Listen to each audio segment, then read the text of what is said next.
A lot of you know Shane Thombs. He's helped us out here for many years with a lot of our seminars.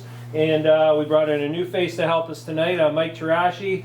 I've known Mike for many years, and he puts in a lot of hours. I think he is one of a handful of anglers that probably launches out of almost every major port from the Niagara River all the way around to Cobourg and Port Hope throughout the course of the season. Mike and his buddies are pretty good at putting on the miles and staying on top of the salmon migration, and that's why we've kind of asked him to team up with us tonight and help us fill in the blanks for what we're missing on that, because as we know, there are different factors that can contribute to a certain area of the lake being good at certain times of the year, and Shane and Mike are going to explain that fully. So.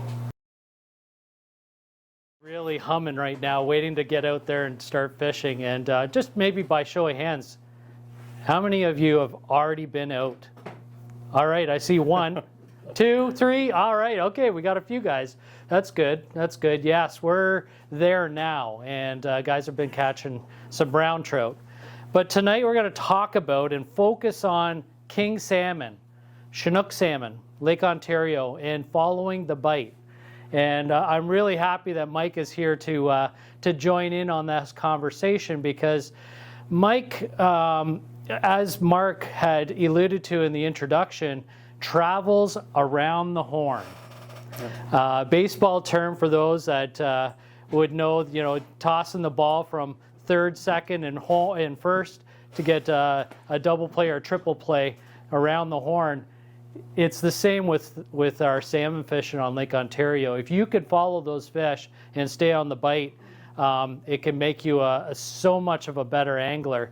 And I think Mike's going to bring a lot of his knowledge because of his chase of the kings around the lake tonight. So looking forward to this. Another part I wanted to mention about Mike as well. We talk a lot about time on the water producing for you the best results. Obviously, gaining more time on the water means more experience in catching fish. But I think with Mike and his time on the water, it's not just the hours that he puts in, but the attention to detail while out fishing. And that's really, really key. It really builds your knowledge over time. So it's almost twofold if you think about it. Time on the water, but awareness while on the water is really a strong point to your knowledge. No, for sure. There's so many different factors like fishing out there. So when you're fishing in the spring, you're fishing mostly the South Shore, and then once those fish start, spreading out across the lake, which is usually in May. You're going to start fishing Toronto, you're going to start fishing the North Shore, and then once those fish start coming in, you just got to kind of stay on them, So that's awesome. Yeah, just to kind of allude to that, here's Lake Ontario, just kind of there's a lot of snow in that picture, kind of something that I'm hopeful that we don't see any more of. But really what we're after is kind of watching where this migration happens around Lake Ontario over the course of the season. Really where we're starting off is this migration of salmon coming into us into the South Shore. As the question came, where is the South Shore for us? Well, it's from Hamilton all the way to Niagara on the lake. And of course, South Shore continues on the New York side, but really the focus there is these kings coming out of their wintering habitat, the deep water of Lake Ontario, the cold water of Lake Ontario, but actually the warmest throughout the whole winter. 39 degrees Fahrenheit is considered the warmest water in the middle of the coldest part of the winter. And it happens to be deep in the lake, and those fish, as well as the alewife, stay in the middle part of the lake. And as the surface temperatures finally warm up, and really the days get longer, that's really their cue to know to come in and start to foray into the shallow waters closer to our South Shore. So really, that's the early part of the spring, right? The first arrivals. And we often say, 40 degrees surface temp is really kind of the time where we start to watch when the kings start to show up. You hear the odd fish being caught. Right now, the water temp's between 36 and 39. So we're almost there, probably still a few more weeks out before we start to see more and more catches, especially in the king salmon. So we got a little bit of ways. And then really what we're talking about is after we're finished the spring, getting into June, is these fish, as Mike had mentioned, start to spread out over the lake. And they continue, a foray across to the north towards Toronto, and really just kind of looping all over the place through the month of July. So they're kind of navigating the entire lake. Yeah, exactly, and that changes a lot with wind direction.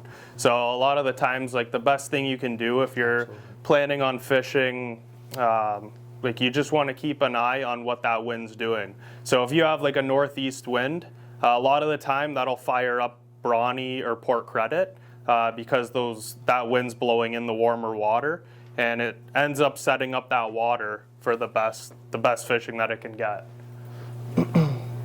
So really what we're kind of seeing also in the water is this current, this natural current that Lake Ontario takes.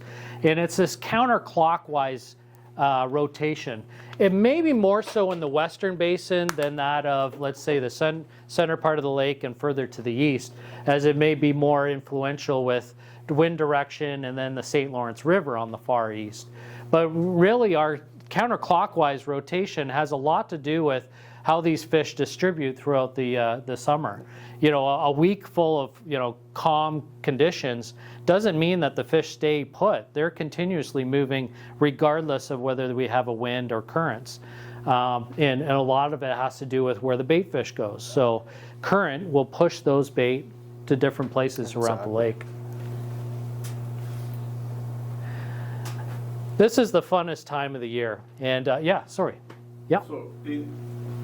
you said it almost does it a counterclockwise sort of like flow. Is it always closer to the shore, or is it all over? Yeah, that's a tough one to say because, again, wind influences that current as well.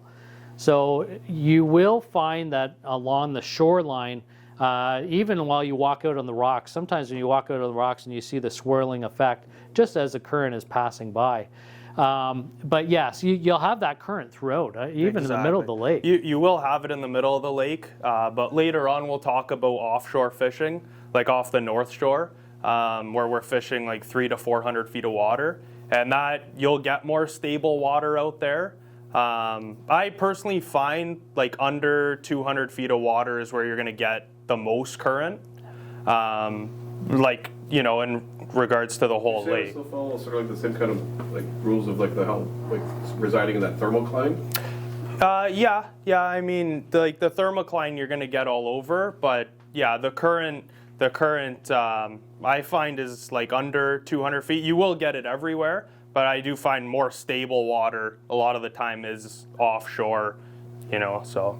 Yeah. I think what you're getting at too is the depth, right, and where the current is in the depth. Sure, you're going to be trolling at a different depth versus where you're going in Center Lake, depending on the wind and the current. Yeah. You're trolling, like you said, it's like under 200 feet. Yeah, like 200 feet of water. Are you trolling at that? What are you trolling at? Oh, like what are like the baits set I at? might be jumping ahead. I'm sorry. No, it's okay. What are the baits set at? Yeah. So it could be different every day. So that's where having a fish hawk, that'll be like one of your number one tools. Yeah. Because you want to. I know that'll tell you where that temperature. Well, yeah, it'll tell you, and sometimes if your graph is dialed in enough, you can see it. Yeah. If you're going from like a 75-degree surface temp, you can sometimes see like where that 55-degree break is or 50-degree break is. Like you'll notice a bunch of dots on your fish finder. It'll be almost like a line. Yeah, so that's where a fish hawk does come in and really help you out there. And you could find those temperatures that you want to be fishing, and that's where you could put your baits. Okay. Yeah. Maybe we'll park that question too, because we'll come to that a little bit later during the summer when we talk about the slip of currents around the thermocline and that sort of thing. Remind me if we don't talk about it, okay?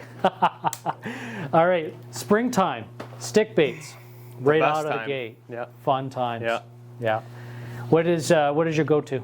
My go-to, depending where I'm fishing, we used to see Grimsby shoreline used to fire up, and that used to be probably the hottest spot on the lake, like, you know, in that early April. And over there, we would be running a lot of Yalleye hooligans, which is almost like a bandit. It's a deep diving crankbait that we use for walleye a lot. You know, it's the same baits we use for walleye, we're using for kings. So you definitely want to upgrade all your hooks on your baits because the kings destroy them. But Yalleye hooligans, moon eyes, which are shallow stick bait. They run about 5-6 feet down, but we'll fish those off lead cores and off downriggers. So running like 2 colors, 2 up to 4 color lead cores, that's sometimes the best stuff. Yeah. One point I want to make too, the top left-hand corner, top right for you, you'll see the bait hanging out of the mouth of the king there, and you'll notice that it's nipped the back hook, the tail hook of the bait, and that is so very common with Chinooks, is they'll come over and nip the tail of the stick bait.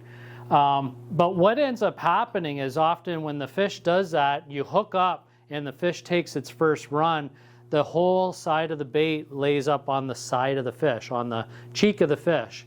And the other hooks can get caught inside on the side of the fish, and then you're pulling the fish sideways. One of the good things about the moon eyes, the yaleyes, is that they come with only 2 hooks. You'll notice that a lot of baits, a lot of stick baits will have 3 hooks.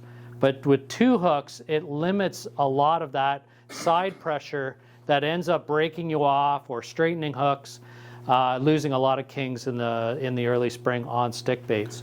Yeah. If we have 3 hooks, we take the front hook off. Yeah, and honestly, you could see in that moon eye there, I do take off the belly treble as well.